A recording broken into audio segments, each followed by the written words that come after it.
اعوذ باللہ من الشیطان الرجیم بسم اللہ الرحمن الرحیم وَإِذَا قِيلَ لَهُمْ آمِنُوا كَمَا آمَنَ النَّاسُ قَالُوا أَنُؤْمِنُ كَمَا آمَنَ السُّفَهَاءُ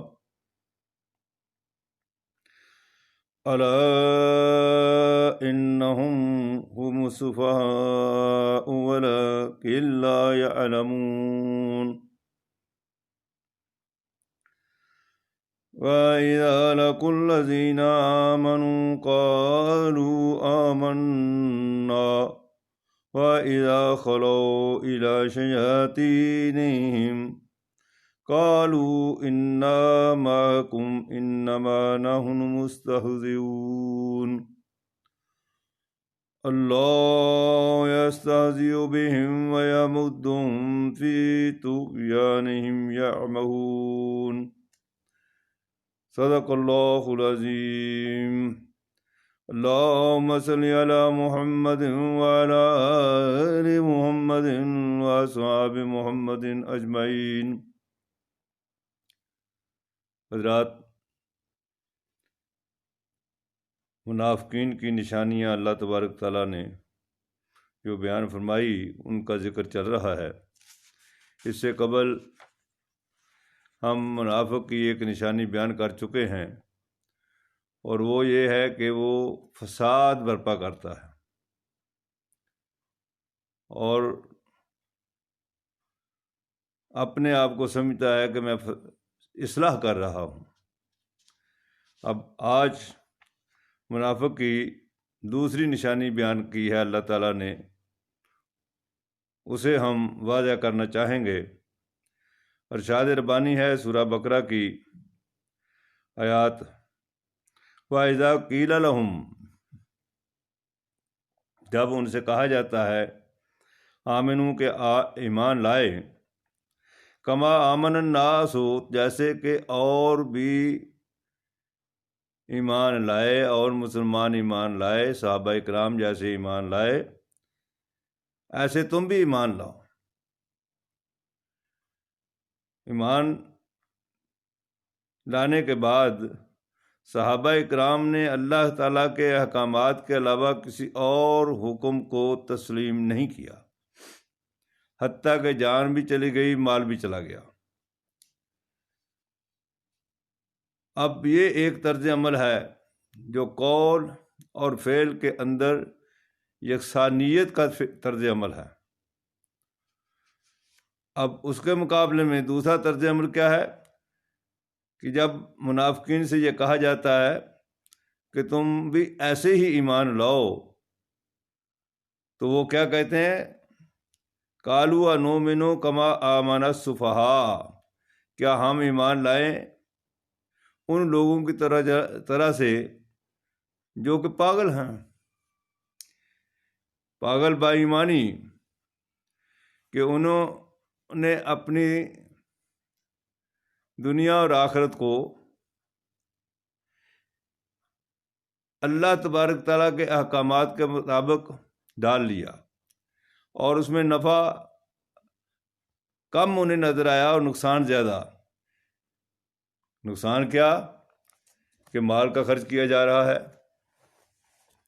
رشتہ داروں سے قطع تلقی ہو رہی ہے، مدینہ کو چھوڑا جا رہا ہے، مکے کو چھوڑا جا رہا ہے۔ تو اب یہ ان کے نزدیک احمقانہ اعمال ہیں، لہذا وہ کہتے ہیں کہ ایسی باتیں تو ہم نہیں کر سکتے، ہمارا تو خانہ کعبہ کی وجہ سے بہت وقار ہے، ہمارے قافلے لوٹے نہیں جاتے، ہم نے ان قبائل جو ہیں ان کے لات منات خدا جو ہیں وہ ہم نے اپنے قبضے میں کر رکھے ہیں، لہذا ہمیں تو عزت اور احترام جو ملا ہوا ہے اس کو ہم داؤ میں کیوں لگائیں، اور اس کا ہمیں فائدہ کیا ہوگا؟ تو وہ اکثر و بیشتر آج بھی اگر ہم معاشرے میں دیکھتے ہیں کہ لوگ اللہ کے راستے میں چلنے کے لیے تکالیف برداشت نہیں کر سکتے، قربانی نہیں دے سکتے، اور چاہتے یہ ہے کہ امن ہو اور سکون ہو، سلامتی ہو، جس کا کوئی امکان نہیں ہے۔ اگر ہم اپنے ملک کے حوالے سے بات کریں تو یہاں جس قدر بدامنی، بے سکونی، کم تولنا، رشوت چوری عام بڑھ رہی ہے، اس کو روکنے کے لیے بڑی ہمت کی ضرورت ہے۔ جو لوگ اپنے آپ کو اللہ کے تابع فرمان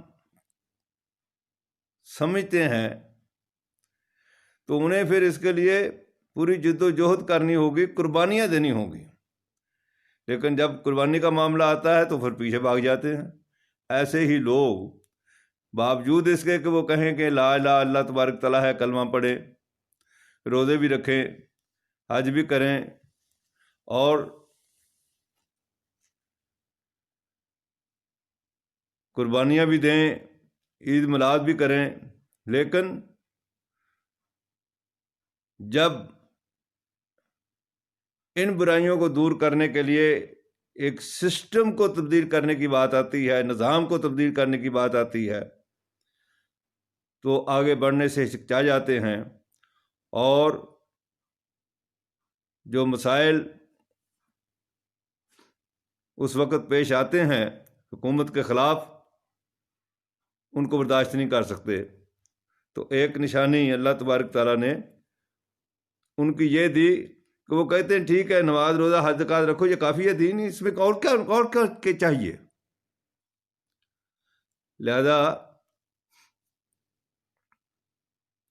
اس سے آگے بڑھنے کے لیے تیار نہیں ہے، اور جو بلکہ آگے بڑھ چکے ہوتے ہیں ان کے بارے میں ان کا تصور یہ ہوتا ہے یہ تو بیوقوفی ہے، بیوقوف کر رہے ہیں۔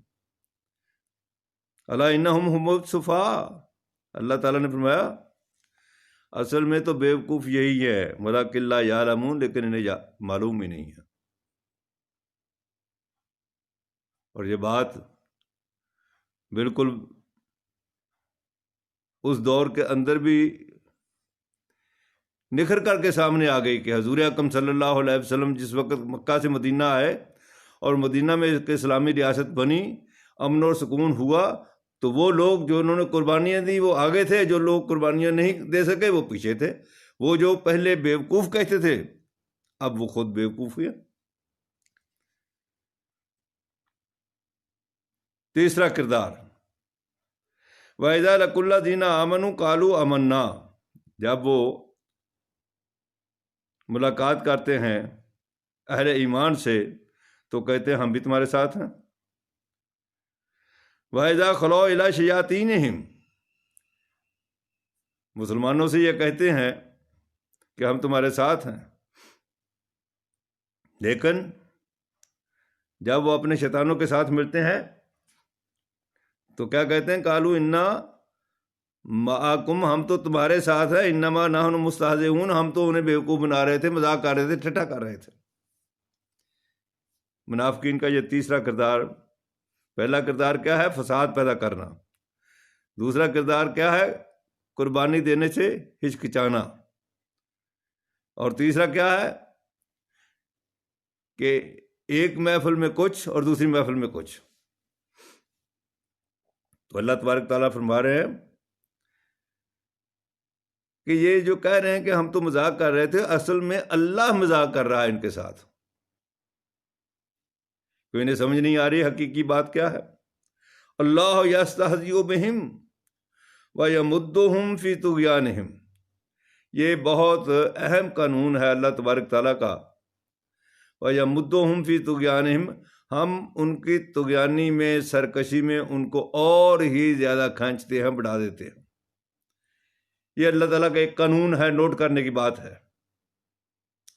اللہ کا قانون یہ ہے کہ جو نیکی کے راستے کی طرف چلتا ہے، یہدی الیہ من ینیب، تو ہم اس کو اسی کی طرف لے جاتے ہیں۔ پہلا قدم اٹھانا میری اور آپ کی ذمہ داری ہے، اور پھر اس کو آگے بڑھا دینا، وہ اللہ تبارک تعالیٰ کے عنایات ہیں۔ تو فرمایا کہ بیوقوف اور استہزاء یہ سارے وہی لوگ ہیں، اصل میں انہیں سمجھ نہیں ہے کہ ہمارا ضابطہ کیا ہے، ہمارا قانون کیا ہے، ہمارا آئین کیا ہے۔ تم جس طرف رخ کرو گے، اللہ تبارک تعالیٰ کا قانون یہ ہے کہ اس کی طرف کے راستے کھول دیتے ہیں۔ اگر ہدایت کی طرف تم رخ کرو گے تو اللہ تبارک تعالیٰ ہدایت کے راستے کھول دیں گے۔ اگر تم شرارت اور طغیانی کی طرف رخ کرو گے تو وہ فساد کے راستے کھول دیتا ہے۔ اللہ تعالیٰ مجھے بھی اور سامعین کو بھی ان حقائق کو سمجھنے کی توفیق عطا فرمائے۔ وآخر دعوانا ان الحمد للہ رب العالمین۔